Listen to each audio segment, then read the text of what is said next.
What's going on YouTube? I'd like to dedicate this video to my fellow service members, and the reason why I'm dedicating it to them is because this video is about long-term car storage.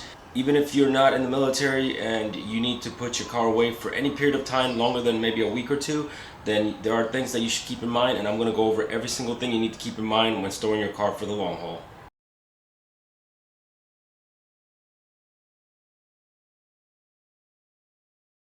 If you haven't done so already, check out your owner's manual and see if it specifies any sort of winterizing or long-term storage procedures within it. And the reason is because some cars actually have procedures in there that you should follow if you're storing your car long-term. Some even have buttons that allow you to cut off power to electrical components so that it doesn't drain the battery. So go ahead and check your owner's manual out and see if your car has that feature. This car doesn't, but yours might. So fuel that's been sitting in the tank can deteriorate over time.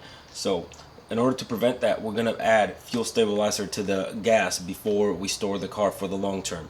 If you're going to be leaving the car for less than a year, you should fill the tank to capacity. And the reason you do that is to prevent condensation issues that may add water to the gas as the temperature changes inside the garage or wherever you may store the car. If you're going to store the car longer than a year or so, you should consider completely draining the car, but that's a topic for a different video.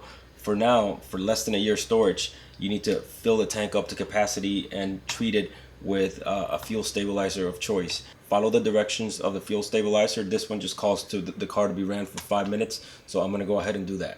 The engine looks fantastic still from when we did the engine cleaning, which is great, but I digress. What I wanted to tell you now is that you might want to consider using fogging oil to prevent your engine from seizing if you're going to be storing your car for a very long time. Especially if you live in a northern climate where it gets really cold, and if your car is older, you may definitely want to consider that. Fogging oil is just going to cover the cylinder walls and basically lubricate them and prevent corrosion and prevent things from seizing up so that your car starts right up when you go to start it. Now, that's a topic for a whole nother video and a whole different car. And the reason I say that is because this is a directly injected car, and using fogging oil on directly injected engines is not recommended. And I would never do it in this car. And if you have a directly injected engine, you shouldn't do it on your car either, because you're probably going to cause issues rather than prevent them. If you have an older car, go ahead and use fogging oil if you live in a northern climate and you're going to be storing your car for a long time. If not, bypass this step. We've taken great care to ensure that the engine will be just fine while we're gone and the car will start right up when we get back. Now's the time to give the exterior of the car the same type of treatment. If you haven't clay barred the car in a while, now's a good time to do it. Wash the car, clay bar the car, and wax the car. And that's going to do two things. One, when you get back, your car's going to be clean and it's going to be great coming back to a clean car. But more importantly, you don't want tree sap, you don't want bird droppings, you don't want bugs, anything like that that's sitting on the paint of your car. You don't want it sitting over prolonged periods of time, because it'll eat right up through your clear coat and it'll just ruin your paint job. So in order to avoid that, we're going to wash the car and get it nice and clean. That's also going to do another thing. When you put your car cover on, there's going to be no dirt on the car to scratch the car. That's the number one way to scratch a car while putting a car cover on, is because the car's dirty. Now it's time to consider the health of the battery while we're gone. Any battery left over time, even if it's not being used, will discharge. And it's one of the most detrimental things you can do to the battery, is to let it die all the way.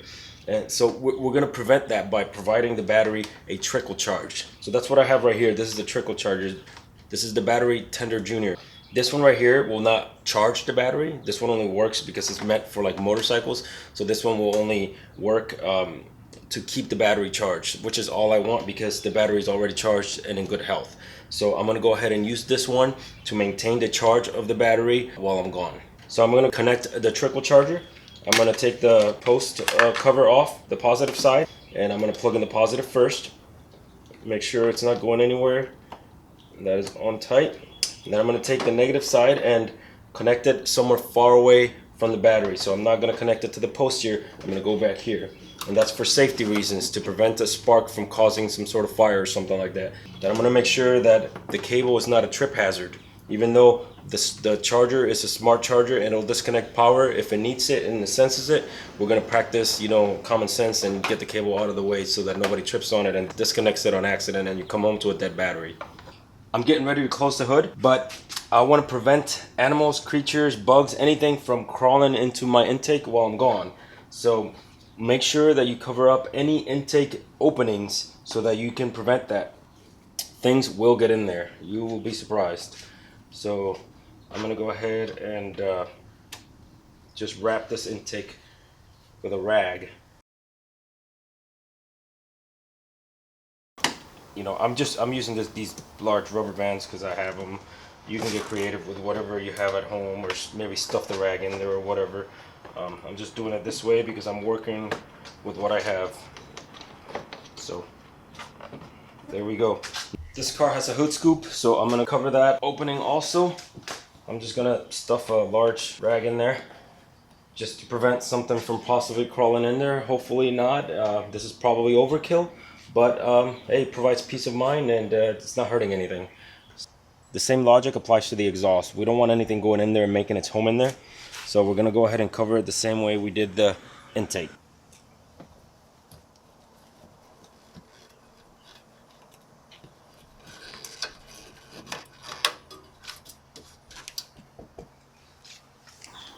To protect our wipers, we're gonna elevate them off the glass. Put a rag underneath. There we go. So now the wipers are not just sitting on the glass and, you know, kind of seizing up on them, and then the blade gets ruined. So we'll leave it like that and do the same on the other side. When storing the car long term, do not use the parking brake. If you do, you can actually fuse your brake pads to your rotors, or you can freeze them if you live in a northern climate. There's no need. If you feel the need to use your parking brake at all, get some wheel chocks like these and just use wheel chocks instead to secure the car. So up to this point, we filled the tank up, we put fuel stabilizer in it, and we ran the car for 5 minutes to make sure that the fuel stabilizer made its way through the fuel system. We went ahead and covered all intake and exhaust openings in the hood scoop to ensure that bugs and critters don't get in there. We raised the wipers off the glass to make sure that the wipers were fine when we get back. We went over fogging oil and why we're not going to use it in this car, and we connected a trickle charger to the battery to make sure the battery maintains its charge and the car starts right up when we try to start it again. Now we're almost ready to put on the cover, but there's one more important thing to consider before we do. If you leave your car on the same spot with the weight of the car on the tires can develop flat spots right on the bottom. To prevent that, you have a couple of options. Ideally, you should have a friend or family member or somebody move your car. Especially if you could have somebody drive the car for, you know, once every week, once every couple of weeks to keep the engine lubricated and keep it in good condition, keep the battery charged and prevent the flat spots. That's ideal. My wife's gonna drive this car once every 2 weeks for a day. That way I'm not too concerned with flat spots. But if you don't have that luxury, you might want to consider actually raising the car and putting it on jack stands. That way the weight of the car is not on the tires and you don't develop flat spots. Most of the time, flat spots will work themselves out, but if it's bad enough, especially if it's cold, really cold outside, they can be permanent and you can just ruin your tires. So to prevent that, raise the car, put it on jack stands, or have somebody drive the car once every week or 2 weeks while you're gone. We're finally to the point where we're ready to put the car cover on. I purchased this from Walmart. It's a cheap one. The car is going to be kept inside the garage, and all I'm really looking for is to keep the dust off of it and keep the car clean, and the occasional kid that may walk by it. So I wasn't too concerned with getting a high-end car cover. If I were keeping the car outside, I would have bought a better quality outside cover, but since I'm not, this is going to do. Make sure that your car is washed and clean and has no debris on it when you put the cover on.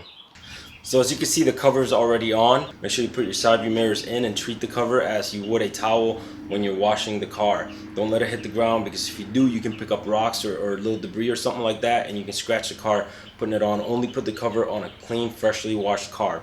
A couple other things that you should keep in mind. Like, I live in Virginia, and in Virginia, if your car is registered, it has to be insured. So even though I might be leaving for a few months, I have to keep insurance on the car. Otherwise, I can get fined.